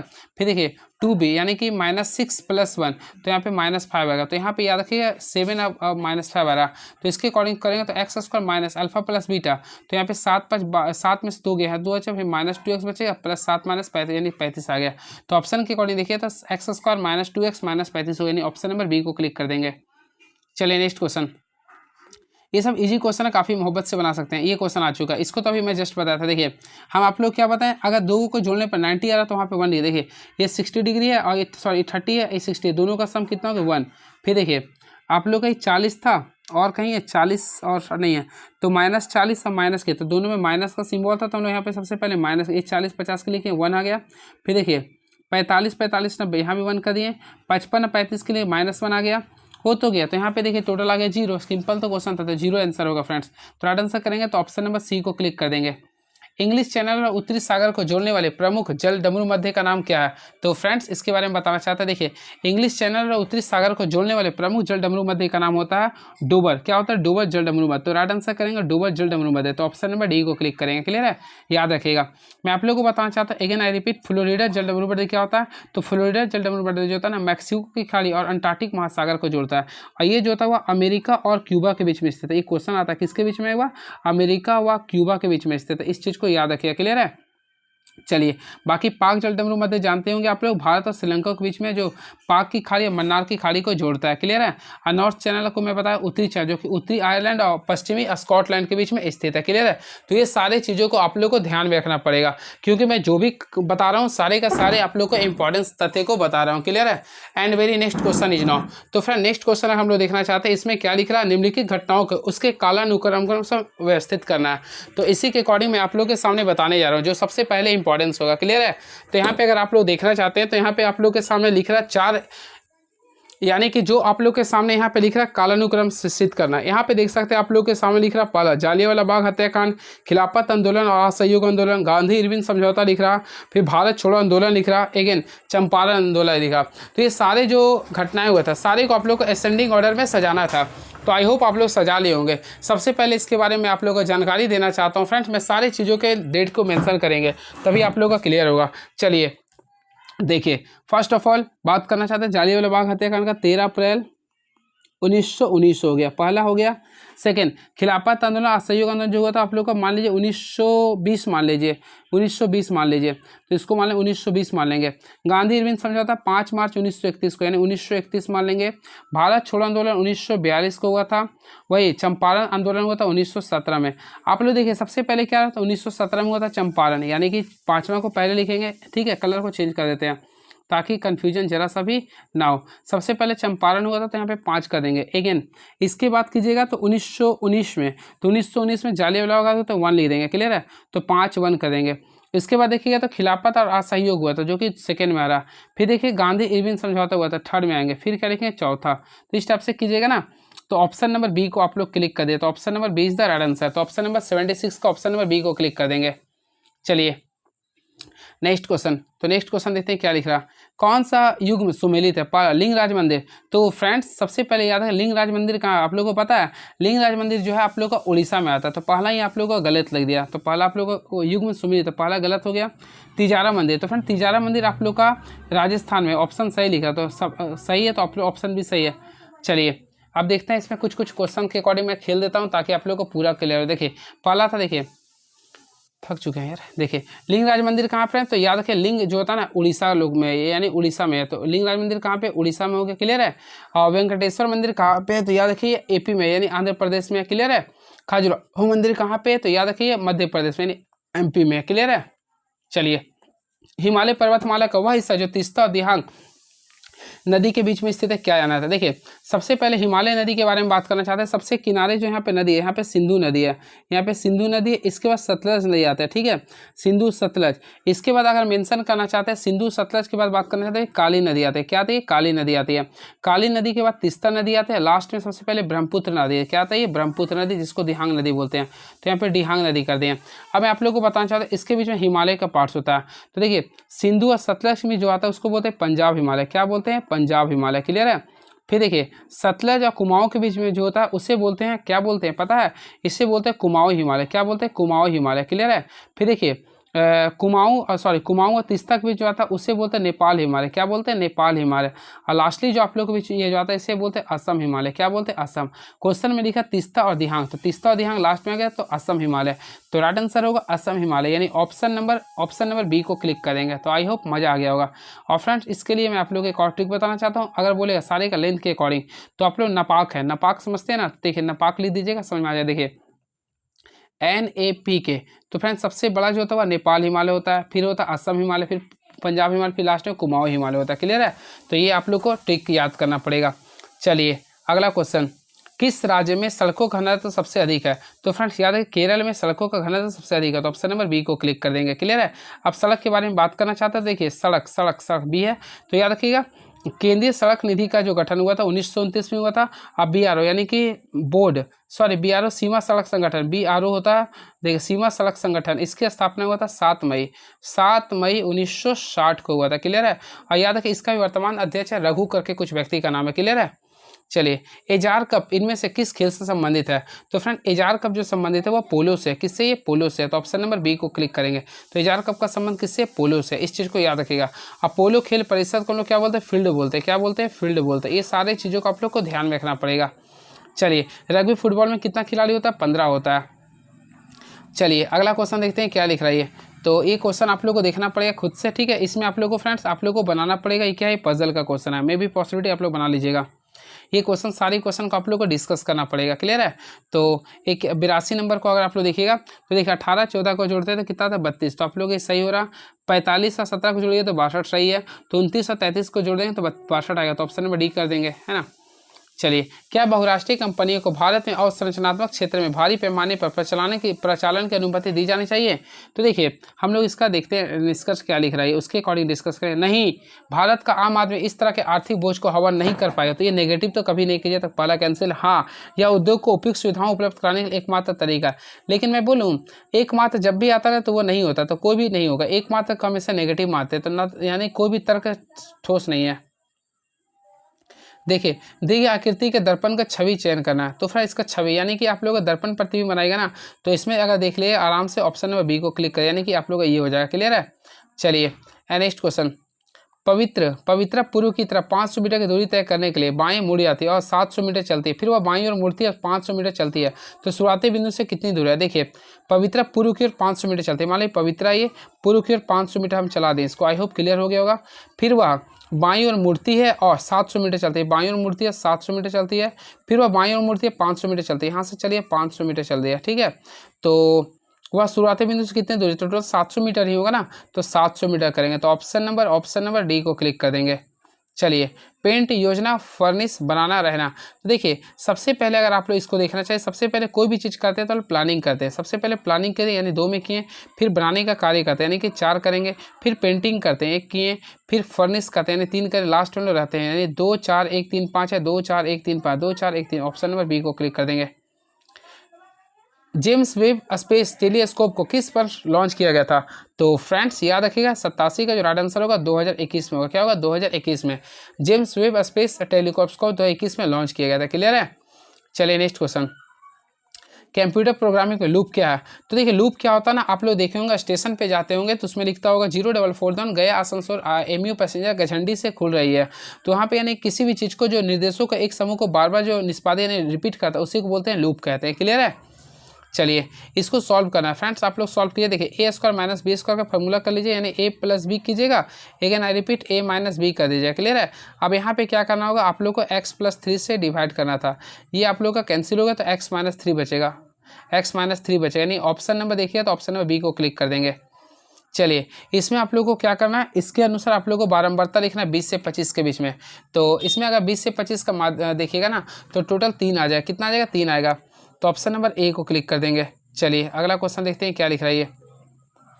देखिए, माध्यिका निकालना। सबसे पहले फ्रेंड जब भी माध्यिका निकालने के लिए बोलता है ना, तो जो आप लोग का दिया सबसे पहले असेंडिंग ऑर्डर में बदलेंगे। तो असेंडिंग ऑर्डर में अल्टीमेटली लिखा हुआ एन देखेंगे, एन देखिए तो टोटल 11 है। क्लियर है? तो हम लोग क्या करेंगे, इसमें देखें विषम पद है ये, तो इसके लिए क्या करें, n प्लस 1/2 करेंगे, n प्लस 1/2, तो 11 1 12, 12 बटा 2 यानी छठा टर्म में देखेंगे तो पहला दूसरा तीसरा चौथा पाँचवा छठा, यानी कितना हो गया? 8 हो गया। तो फ्रेंड राइट आंसर होगा 8 हो गया, यानी ऑप्शन नंबर सी को क्लिक कर देंगे। एक भिन्न के अंश और हर का योग 11 है, यदि अंश में 1 घटाया जाए तो भिन्न 1/4 होता है। देखिए, सबसे पहले देखें किसको जोड़ने पर 11, देखिए 9 2 11 हो गया, 7 4 11 हो रहा, 5 6 11, ये सारे में आ रहा।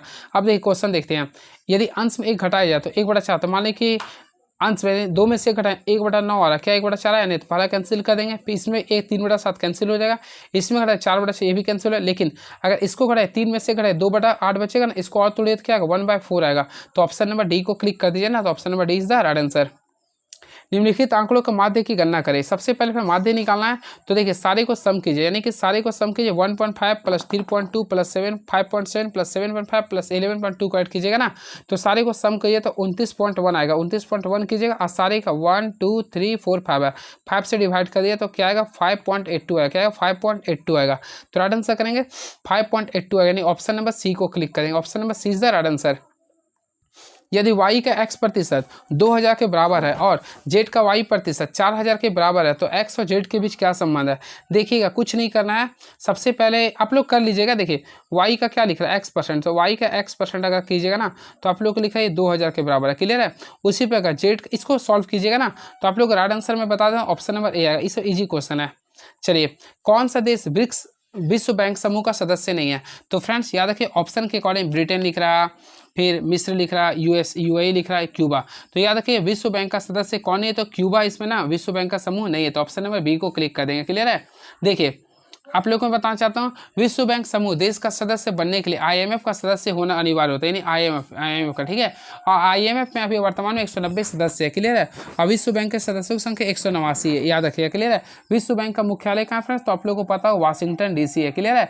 और इसका भी वर्तमान समय जो 14वां जो अध्यक्ष है वो भारतीय मूल के है, अजय बंगा। इस चीज़ को याद कर लीजिए तो थोड़ा सा, अजय बंगा है, याद रखिए अजय बंगा। इस चीज़ को आई थिंक आप लोग पढ़े भी होंगे।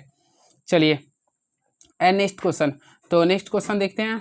क्वेश्चन क्या लिख रहा, 78वें स्वतंत्रता दिवस के अवसर पर प्रधानमंत्री नरेंद्र मोदी ने लाल किले पर कितनी बार तिरंगा फहराने का रिकॉर्ड बनाया।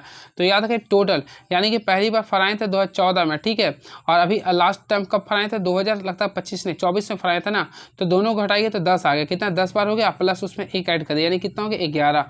तो टोटल 11 बार फहरा चुके हैं नरेंद्र मोदी, 11 बार फहरा चुके हैं, याद रखिएगा, ठीक है। और सबसे अधिकतम बार जो लाल किले पर झंडा फहराया है JL नेहरू ने, यानी टोटल 16 बार। उसके बाद बात करना चाहते हैं तो इंदिरा गांधी ने 16 बार, सॉरी JL नेहरू 17 बार है, इंदिरा गांधी 16 बार, थर्ड में आ गया आप लोगों का नरेंद्र मोदी हो गया, क्लियर है। इस चीज़ को भी याद रखिएगा। और फ्रेंड बात करना चाहते हैं नरेंद्र मोदी के बारे में। सबसे पहले नरेंद्र मोदी भारत के 3 बार प्रधानमंत्री बनने वाले दूसरे प्रधानमंत्री बन चुके हैं। पहली बार जो बने थे 14 मई को बने, 14 मई गलत बढ़ा रहे हैं, 14 मई का तो चुनाव का रिजल्ट आया था। पहली बार जो बने थे 26 मई को बने थे, याद रखें 26 मई 2014 को बने थे, पहली बार बने थे, क्लियर है। सेकेंड टाइम जो बने थे वह 30 मई को बने थे, 30 मई 2014 को 2019 को बने थे। और लास्टली जो है आप लोग का जो चला हुआ 9 जून को बने थे, ये भी याद रखें 9 जून 2024 को बने थे, क्लियर है।